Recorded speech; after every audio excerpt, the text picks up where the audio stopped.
Hey everyone, and welcome back to FSI DFS. I am McKinley412, and today we're going to be looking at the DraftKings main slate for Sunday. Weather-wise, there's not really too much that we have to be paying attention to. Just some logistical things, though. The Toronto versus Texas game, that is the first game of a doubleheader, so it's only 7 innings. The San Diego-Washington game for this slate probably won't start until closer to 3 o'clock. They're going to be finishing out the game from last night that got suspended because of those shootings outside the ballpark.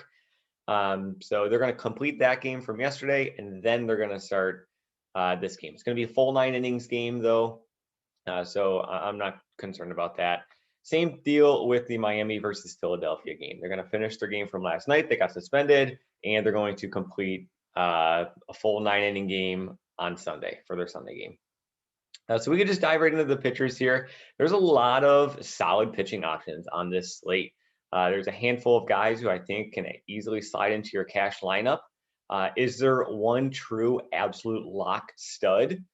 I don't think so. Each guy comes with some slight concern with them. So let's just dive right in and kind of talk about it here. Corbin Burnes, the guy right up at the top, 10K, going up against Cincinnati. We know what Burnes's strikeout rate can be. It has seen a significant dip in the past month. His strikeout rate in the past month is only 27%.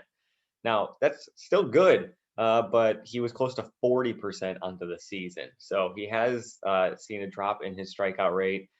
But he's still posting up some nice numbers. He's limiting how many runs he's giving up. You know, he is going into Cincinnati in that small ballpark against that solid offense, that solid home offense that they have there. So there is some slight concern with Burnes, but still, he's a great play today overall. Scherzer is kind of in the same boat.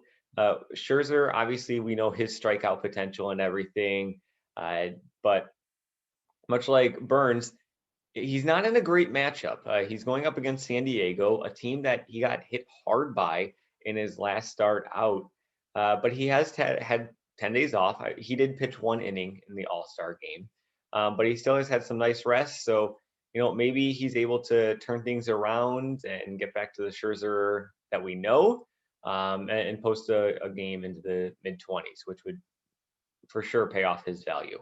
So Scherzer, again, fine play. I'm sure he's going to be put into many cash lineups, but there is some slight concern, especially with how hot that San Diego offense has been coming out of the All-Star break. Zack Wheeler, you know, he's not on the same level as Burnes or Scherzer, but this dude is a workhorse. He's going to be going deep into games for you. He's going to be pitching 100, 110 pitches when he goes out there. And he's got a better matchup. He's got the best matchup of the 3 going up against Miami. So no true concerns here. I mean, between Burnes, Scherzer, and Wheeler, I don't think you can go wrong with either of the 3. My personal rankings, I probably would go Burnes, then Wheeler, then Scherzer. I don't have a good feeling about Scherzer today. Rodon, I feel like you could just put this on repeat. Great pitcher, great strikeout upside, bad matchup.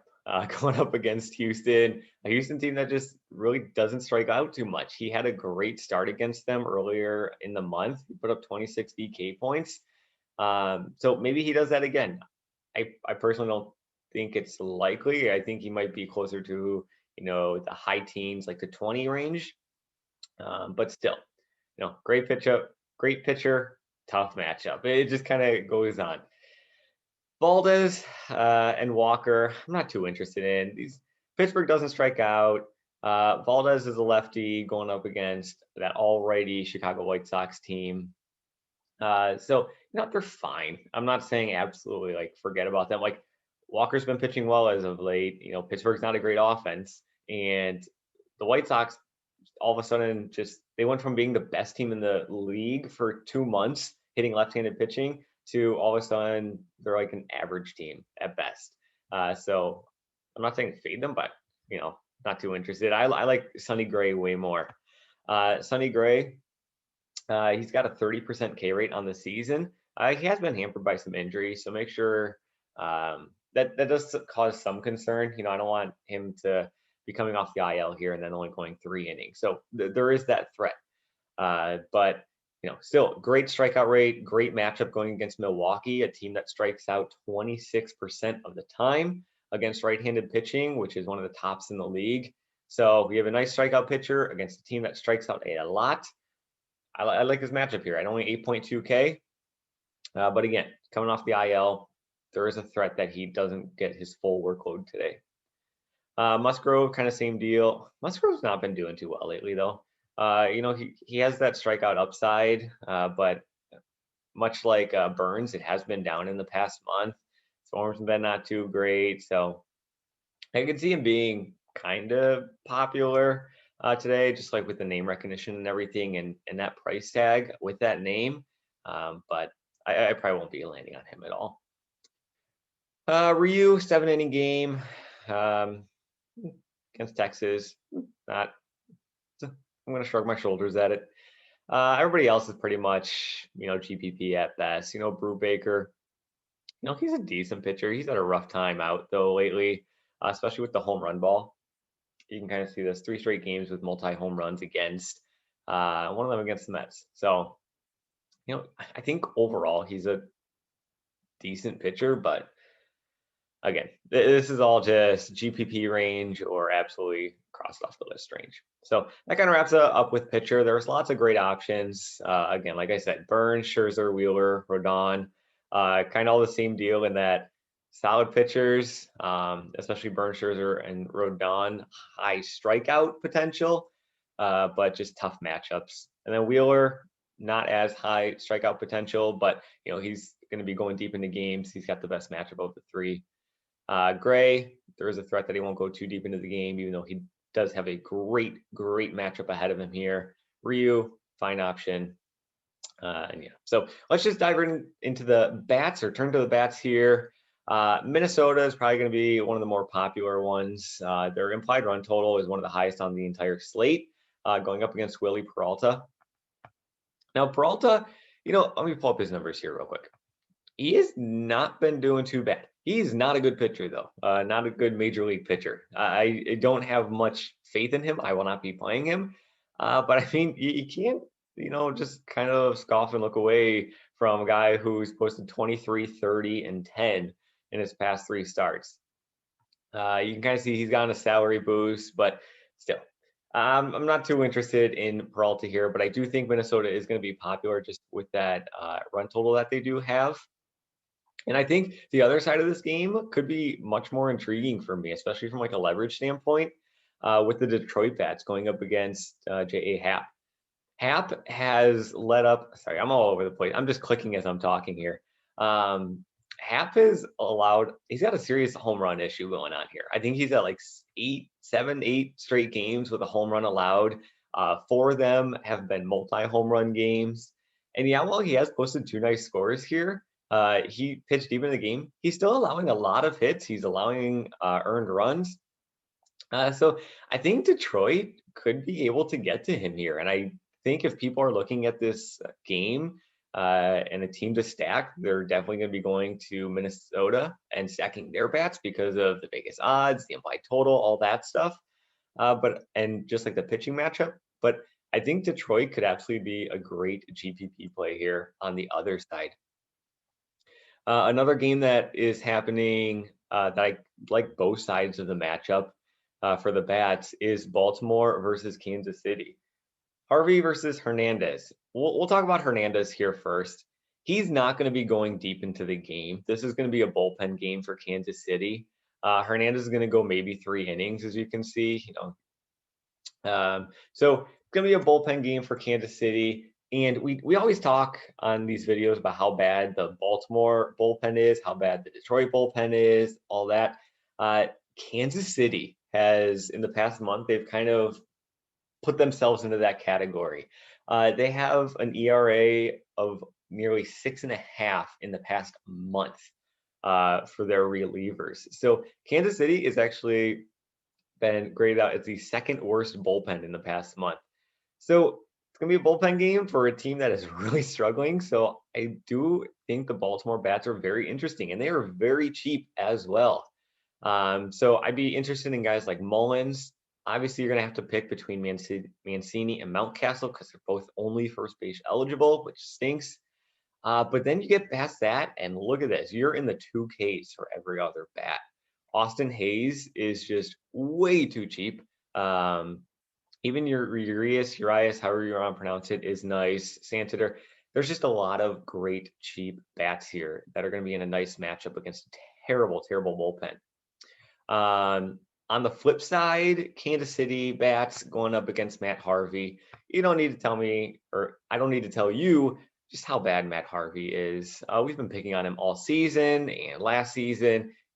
His ERA, I think, is close to 8.